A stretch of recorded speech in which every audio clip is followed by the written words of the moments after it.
লাগাও লাগাও, ভালো করে লাগাও, বেশি করে লাগাও, সারা দিন ধরে লাগাও, বুঝেছো? তোমরা কি ভাবলে আমি কি লাগাবার কথা বললাম? কি ভাবলে? নিশ্চয় অন্য কিছু, তাই তো? কিন্তু অন্য কিছু না, আমি যেটা লাগাবার কথা বললাম সেটা হচ্ছে রং। কারণ হোলি চলে এলো, আর দুদিন পরেই হোলি। তো তোমরা হোলি খেলবে তো? লাগাবে তো? হোলি এলে আমার দুটো সমস্যা শুরু হয়ে যায়। এক হচ্ছে হোলির সময় মনে হয় কোন জামাটা পরবো।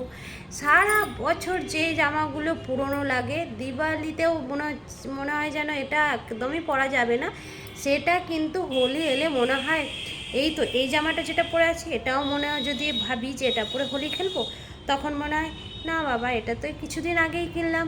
আবার কোনো জামা দেখে মনে হয় এটা তো কয়েক মাস আগেই কিনলাম, এটা তো কয়েক বছর আগেই কিনলাম, এটা তো আমার মা দিয়েছে, এটা তো আমার জেঠু দিয়েছে, এটা তো আমার বন্ধু দিয়েছে, এটা কি করে নষ্ট করব। এই একটা বিশাল সমস্যা, কোন জামা পরবো সেই নিয়ে।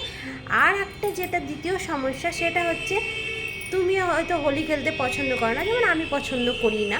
একটা সময় ছিল আমি খুব ভালোবাসতাম, কিন্তু সত্যি এখন পছন্দ করি না। কারণ হচ্ছে দেখো, রং তো খুব ভালো মতো খেলে নেব, খুব বিন্দাস খেলে নেব, তারপর যখন স্নান করতে যাব তখন এত ঘষে ঘষে ছোবড়া দিয়েও রং উঠবে না, পুরো চামড়া ছেড়ে যাবার জোগাড়। তো আমি পছন্দ করি না।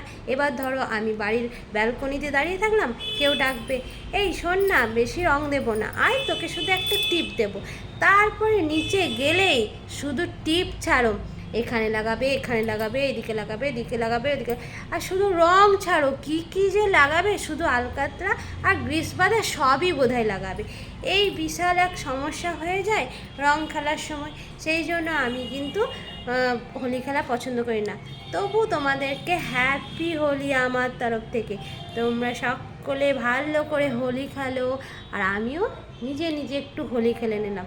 আর তোমরা চলে এসো আমাদের বাড়ি, যদি তোমরা সকলে আসতে পারো তাহলে অবশ্যই এবছর আমি কিন্তু রং খেলবো। চলো বাই, টাটা।